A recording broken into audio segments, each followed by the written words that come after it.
Friends, welcome to quick and easy. Friends, आज આપણે smoky paneer કેપ્સિકમની સબ્જી અને વ્હીટ નાન બનાવવા જઈ રહ્યા છે અને એ પણ નો યીસ્ટ નાન છે અને જુઓ એકદમ સોફ્ટ અને સરસ બનશે।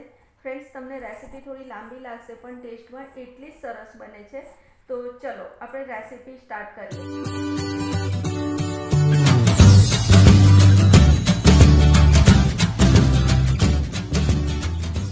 फ्रेंड्स, तासड़ा में આપણે સૌથી પહેલાં આપણે 2 કપ લોટ લઈશું। આ જે મારું માપ છે ને એ પ્રમાણે મેં 2 કપ લીધો છે। ફ્રેન્ડ્સ, લોટ બાંધવાનું મિક્સર બનાવવા મેં 1 ટેબલસ્પૂન ખાંડ લીધી છે, 1 ટીસ્પૂન મેં બેકિંગ પાવડર લીધો છે અને એટલો જ હું બેકિંગ સોડા પણ અંદર ઉમેરી દઈશ। પછી એમાં હું 2 ટેબલસ્પૂન દહીં ઉમેરી દઈશ અને 1 કપ વોર્મ મિલ્ક ઉમેરી દઈશ અને છેલ્લે 1 ચમચી જેટલું મીઠું ઉમેરી અને એ બધાને હું બ્લેન્ડ કરી દઈશ અને એનાથી જે બબલ્સ થશે ને એનાથી આપણે લોટ બાંધીશું ને તો આપણો લોટ જલ્દી ફર્મેન્ટ થઈ જશે। હવે આ લોટમાં આપણે 3 ચમચી જેટલું ઘી ઉમેરી અને એને મોવણ આપી દેવાનું છે અને બરોબર લોટને મસળી નાખવાનો છે, જેનાથી એકદમ આપણા જે નાન છે એ સરસ બનશે। હવે જે આપણે દૂધ દહીંનું મિક્સર રેડી કર્યું હતું ને એમાં આપણે બ્લેન્ડર ફેરવી દઈશું, એનાથી બધી વસ્તુ એકબીજાને મળી પણ જશે અને આવા એર બબલ્સ થશે અને એનાથી જ આપણે લોટ બાંધવાનો છે। હવે આ મિક્સરથી આપણે લોટ બાંધી દેવાનો છે। આ દૂધનું મિક્સર પૂરું થઈ જાય ને જો પાણીની જરૂર પડે ને તો તમારે ઠંડુ પાણી નથી ઉમેરવાનું, વોર્મ વોટર ઉમેરવાનું છે અને રોટલી કરતાં પણ એકદમ થોડો સ્મૂથ એવો લોટ બાંધી દેવાનો છે અને છેલ્લે તેલ નાખી અને એને કેળવી અને ઢાંકીને મૂકી દેવાનો છે। ફ્રેન્ડ્સ, જો આપણો લોટ રેડી થઈ ગયો છે, હવે એને તેલથી થોડું ગ્રીસ કરી અને હું ઢાંકીને એને 1 કલાક માટે રહેવા દઈશ। પણ હું શું કરું છું, જો નીચે આવી રીતે હું પાણી ગરમ મૂકીશ અને પાણી ગરમ કરીને બંધ કરી દેવાનું છે અને ઢાંકી અને તમારે આ તાસડું, આ જે પાણી ઉકળતું જે વાસણ છે એની પર મૂકી દેવાનું। ગેસ ચાલુ નથી રાખવાનો, ગેસ બંધ રાખવાનો છે। બસ આ નીચેની વરાળની ગરમીથી તમારો લોટ ફટાફટ ફર્મેન્ટ થઈ જશે। ફ્રેન્ડ્સ, આપણો લોટ ફર્મેન્ટ થાય ને ત્યાં સુધી આપણે સબ્જીનું રેડી કરી લઈએ। તો સૌથી પહેલાં આપણે પનીર મેરિનેટ કરવા મેં તેલ લીધું છે 1 ટેબલસ્પૂન, એમાં મીઠું નાખ્યું છે, મીઠું સાથે મેં કાશ્મીરી લાલ મરચું નાખ્યું છે અને શેકેલા જીરાનો પાવડર છે, અડધી ચમચી હું હળદર નાખીશ, એની સામે હું ધાણા જીરું નાખીશ। ધાણા જીરું નાખ્યા પછી ફ્રેન્ડ્સ એમાં છે ને હું કિચન કિંગ મસાલો નાખીશ। કિચન કિંગ મસાલો નાખી દઈશ ને પછી એમાં આ કિચન કિંગ મસાલો નાખ્યો પછી હું એમાં મરી પાવડર નાખીશ અડધી ચમચી જેટલો અને છેલ્લે હું કસૂરી મેથી નાખવાની છે, પણ મારી પાસે કસૂરી મેથીનો પાવડર છે એટલે હું એ નાખું છું। તમે કસૂરી મેથી થોડી હાથેથી રશ કરી અને પણ નાખી શકો છો। હવે આ બધું બરાબર હલાવી લેવાનું। હવે હલાવ્યા પછી એમાં 1 ટેબલસ્પૂન જેટલો દાળિયાનો પાવડર તમારે ઉમેરી દેવાનો છે। ફ્રેન્ડ્સ, જો તમારી પાસે દાળિયા ના હોય ને તો તમે ચણાનો લોટ શેકીને પણ નાખી શકો છો।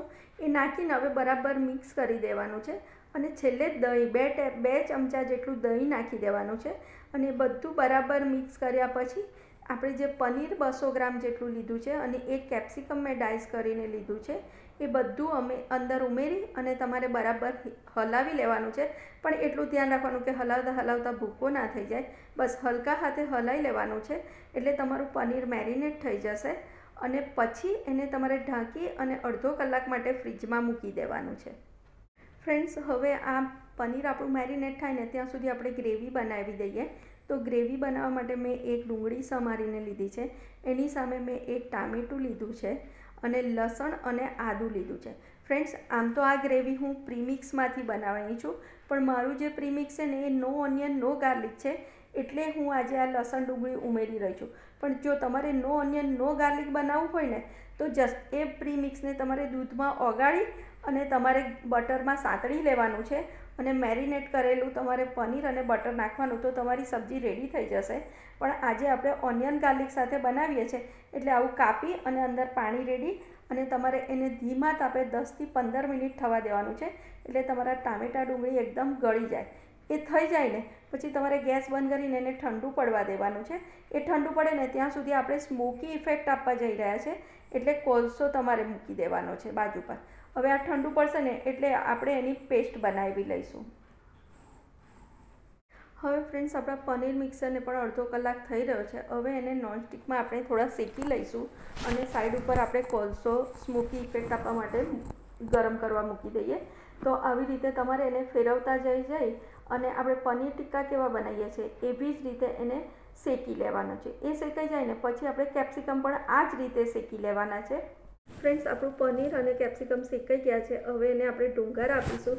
તો ડુંગર આપવા માટે મેં આવી ગળણી મૂકી છે અને એની ઉપર જે આપણે પેલો કોલસો તપાયો હતો ને એ કોલસો મૂકી અને એની ઉપર 1 ચમચો ઘી રેડી દેવાનું છે અને તરત જ એને ઢાંકી અને 10 મિનિટ તમારે રહેવા દેવાનું છે. ફ્રેન્ડ્સ, 10 મિનિટ પછી તમારે એમાંથી ગળણી અને કોલસો કાઢી લેવાનો છે અને ઢાંકીને આ મિક્સરને રહેવા દેવાનું છે. હવે આપણે ગ્રેવી રેડી કરીએ. તો ગ્રેવી બનાવવા માટે મેં પેનમાં 1 ચમચો તેલ અને 1 ચમચો બટર લીધું છે, એટલે કે 1 ટેબલસ્પૂન. એમાં મેં જીરું અને કાશ્મીરી લાલ મરચું નાખ્યું છે. એ નાખી અને બરોબર હલાવી અને 30 સેકન્ડ માટે એને મેં સાંતળી લીધું છે. ફ્રેન્ડ્સ, હવે આ સંતળાઈ જાય ને એટલે એમાં આપણે આ જે પેસ્ટ રેડી કરી હતી ને એ પેસ્ટ ઉમેરી અને એને બરાબર હલાવી લેવાનું છે. હવે આ ગ્રેવી પૂરતું તમારે મીઠું ઉમેરી હલાવી અને એને 10 મિનિટ માટે સિમર થવા દેવાનું છે. ફ્રેન્ડ્સ, મારી પાસે જે રેડ ગ્રેવી પ્રીમિક્સ છે ને તે તમારે 2 ટેબલસ્પૂન જેટલું એક વાડકી અથવા ગ્લાસમાં લેવાનું છે અને એમાં તમારે દૂધ ઉમેરી અને એની પેસ્ટ બનાવવાની છે. ફ્રેન્ડ, દૂધ તમારે વોર્મ લેવાનું છે, પણ મારાથી થોડું ભૂલમાં વધારે ગરમ થઈ ગયું હતું. પણ વોર્મ મિલ્કથી જ તમે આ પેસ્ટ બનાવી દેજો અને એને બરાબર હલાવી લેજો. ફ્રેન્ડ્સ, મારી જે રેડ ગ્રેવી છે ને એ હોમમેડ છે અને જેની રેસીપી હું ડિસ્ક્રિપ્શનમાં લિંક મૂકી દઈશ. ફ્રેન્ડ્સ, જુઓ આપણી ગ્રેવી હવે સંતળાઈ ગઈ છે, તેલ પણ છૂટું પડી ગયું છે. હવે એમાં આપણે આ મિક્સર નાખી અને એને બરાબર હલાવી લઈશું. એ નાખી અને અંદર થોડુંક તમારે પાણી પણ ઉમેરવાનું છે. હવે બરાબર હલાવી અને બીજું 7 થી 10 મિનિટ એને તમારે સ્લો ગેસ ઉપર થવા દેવાનું છે. ફ્રેન્ડ્સ, 10 મિનિટ સિમર થયા પછી આપણી ગ્રેવી એકદમ કમ્પ્લીટ રેડી છે. હવે એમાં જે આપણે પનીર કેપ્સિકમનું મિક્સર હતું ને એ અંદર એડ કરી દઈએ અને એને બરાબર હલાવી અને હવે ફક્ત 5 મિનિટ આપણે એને સિમર કરી લઈશું અને આપણી સબ્જી રેડી થઈ જશે. ફ્રેન્ડ્સ, આપણી સબ્જી સિમર થાય ને ત્યાં સુધી આપણો લોટ જોઈ લઈએ. હવે આપણે તવા રોટી કે નાનની તૈયારી કરી દઈએ. તો જો ફ્રેન્ડ્સ, આપણો લોટ કેટલો સરસ ફર્મેન્ટ થઈ ગયો છે અને જો એકદમ જાળીદાર છે ને, ઘઉંનો લોટ છે તો પણ આટલો સરસ ફર્મેન્ટ થયો છે. એટલે એની રોટી કે તમે નાન જે પણ બનાવશો એ બહુ જ સરસ બનશે. તો હવે એને અડધી કે 1 મિનિટ માટે સહેજ મસળી લેવાનું છે અને પછી તમારે એને આપણે વણી લેવાનું છે. તમને જે શેપ ગમે, લંબગોળ ગમે તો લંબગોળ, ગોળ ગમે તો ગોળ, એ વણી અને તમારે પહેલાં એક બાજુ પાણી લગાવી દેવાનું છે. એ પાણી લગાવ્યા પછી હમણાં તમારે એની પર બીજું કશું નથી લગાવવાનું. પાણીવાળી સાઈડ તમારે તવી ઉપર મૂકી દેવાની છે અને તવી ઉપર મૂક્યા પછી હવે ફરી ઉપર પાણી લગાવી અને તમારી પાસે કલોંજી હોય તો કલોંજી અથવા તો આવી રીતે કાળા તલ લગાવી અને હવે તમારે એને આ રીતે શેકી લેવાની છે, જેવી રીતે આપણે નાન શેક્યા છે. તો આપણા નાન પણ એટલા જ ઘઉંના સરસ જ બનશે. ફ્રેન્ડ્સ, જુઓ એકદમ કમ્પ્લીટ શેકાઈ ગયા છે ને. બસ આવી જ રીતે તમને જોઈતા નાન તમે બનાવી લેજો. ફ્રેન્ડ્સ, હવે આપણે એને બટર લગાવી દઈએ અને આપણે સબ્જી અને આપણા નાન સર્વ કરી લઈએ. ફ્રેન્ડ્સ, જુઓ આપણે વીટ નાન બનાવ્યા છે પણ કેટલા સોફ્ટ છે અને એકદમ ટેસ્ટ વાઇઝ પણ સરસ છે.